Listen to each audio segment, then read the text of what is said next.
1 jam lebih dekat kembali bersama saya Ira Kusno dan bintang tamu kita malam ini Nio Guancung, bukan Nio Cuancung ya Pak. Alias pilot Sagara Antonio alias Muhammad Safi'i Antonio. Pak, waktu kemudian mantap begitu, pindah memeluk agama Islam, reaksi keluarga keras pastinya. Saya bisa memahami sekarang. Jadi jikalau ada seorang kiai punya pesantren gitu ya, anaknya kemudian beragama lain, pasti orang tuanya itu berat. Oke. Nah, ini saya bisa memahaminya saat ini. Jadi ayah saya adalah seorang Shinsei, seorang Haksu. Haksu itu adalah pendeta Buddha Tridharma Konghucu. Jadi di blended.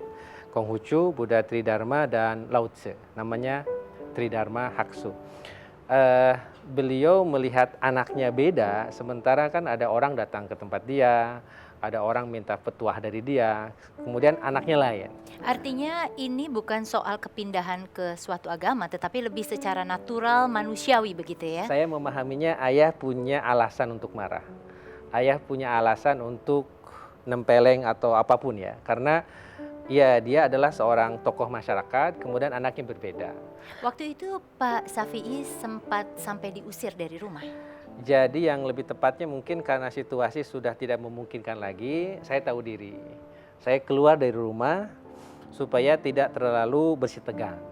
Jadi ayah sama keluarga tidak mengusir, tapi saya yang keluar. Karena situasi sudah sholat susah, mau wudhu susah, segala macam susah. Kemudian kemana waktu itu Pak Safi'i pergi?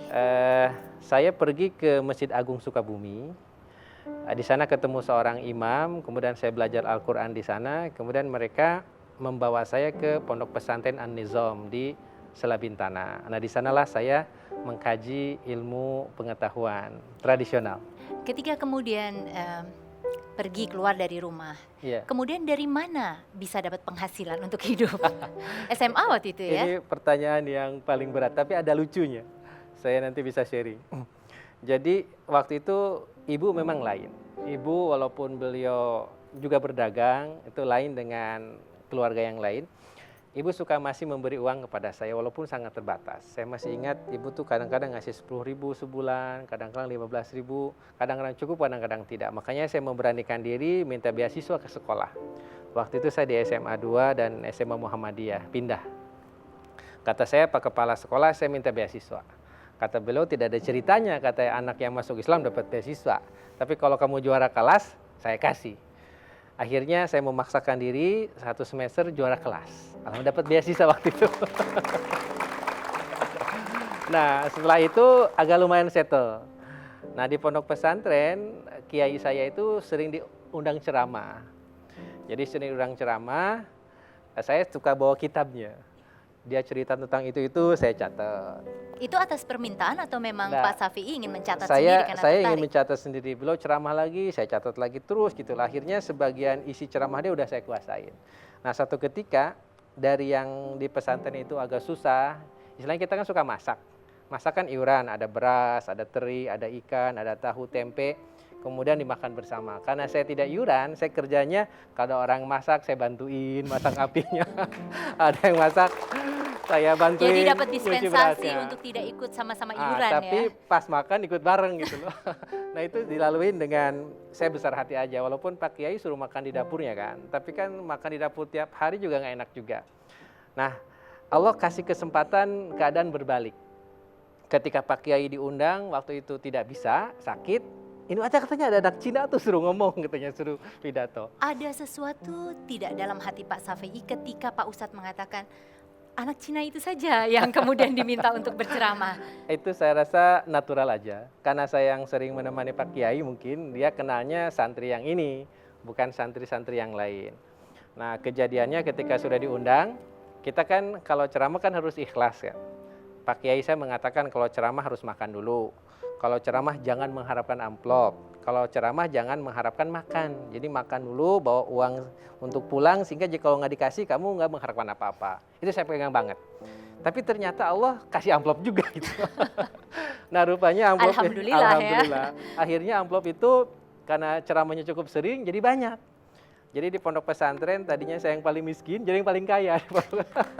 Jadi sekarang bisa iuran sama-sama, malah iurannya mungkin paling jadi banyak yang ya. tadinya kita minta, sekarang orang pinjam. Karena saya tahu ini tak berasnya, ini tak tahunya, ini tak tempenya, jadi bandar gitu di sana. Pak Safi'i pernah berpikir nggak sih, kenapa kemudian Pak Ustadz meminta Bapak justru yang menjadi asistennya? Mungkin beliau melihat anak ini, mungkin biasanya kalau yang sesuatu yang baru kan masih semangat gitu ya. Mungkin melihat saya semangat, karena saya nothing to do but study Islam further and further. Tidak ada yang dilakukan kecuali memperdalam Islam itu. Saya memang mendedikasikan, tidak ingin mengecewakan diri saya, tidak ingin mengecewakan pesantren yang sudah nerima, dan tidak ingin mengecewakan masa depan saya. Termasuk Penerimaan Pak Ustadz baik sekali. Bagaimana dengan siswa-siswa yang lain? Luar biasa. Apakah langsung menerima? Siswa-siswa lain luar biasa, sangat baik, sangat akomodatif, dan bahkan mereka mengajari saya dari mulai bahasa Arab, mengajari saya dari tafsir, dari ilmu sorof, ilmu bade, ilmu mantik, ilmu bayan, dan ilmu-ilmu tradisional lain di pondok pesantren. Mengetahui saya masih baru, saya harus belajar lebih banyak. Pak Safi, kalau kita balik lagi kepada khotbah Bapak yang pertama, masih ingat nggak tentang apa? Khotbah saya yang pertama tuh dikopekkan. Jadi dicontekan, Pak. Maksudnya ceramahnya belum lepas kayak gini, tetapi masih pakai catatan. Saya waktu itu membahas halal bihalal, bahwa halal bihalal itu harus dimaknai segala sesuatunya harus halal. Kenapa halal bihalal yang dipilih, Pak? Karena topik itu paling mudah, kepeannya gitu Pak, contekannya lebih gampang, atau memang itu yang paling melekat ketika Pak Ustadz bercerita? Karena waktu itu orang ngundangnya setelah Idul Fitri. Setelah Idul Jadi mau Fitri, nggak mau yang paling relevan itu. Gitu. Kemudian ya halal bihalal sekarang ini banyak disalah tafsirkan. Hanya halal bihalal silaturahim biasa gitu loh. Nah, dalam pengertian itu saya coba kupas bahwa yang benar itu bukan silaturahmi, tapi silaturrahim, connecting the rahim. Di situ ada makna Allah yang Ar-Rahman, Ar-Rahim, seolah-olah ibu-ibu, bapak-bapak itu semuanya satu rahim. Kita harus saling mengenal, saling sayang, bisa berkorban, dan saling membantu. Pak Safi'i deg-degan nggak sih waktu pertama kali memberikan khotbah itu? Keringat besar, keringat kecil, panas dingin campur beraduk lah ya. Tapi saya alhamdulillah tidak terbata-bata karena punya kopekan itu. Pemirsa, tetaplah bersama 1 jam lebih dekat. Kami akan kembali masih bersama tamu kita Muhammad Safi'i Antonio dan juga pilihannya terhadap ekonomi syariah.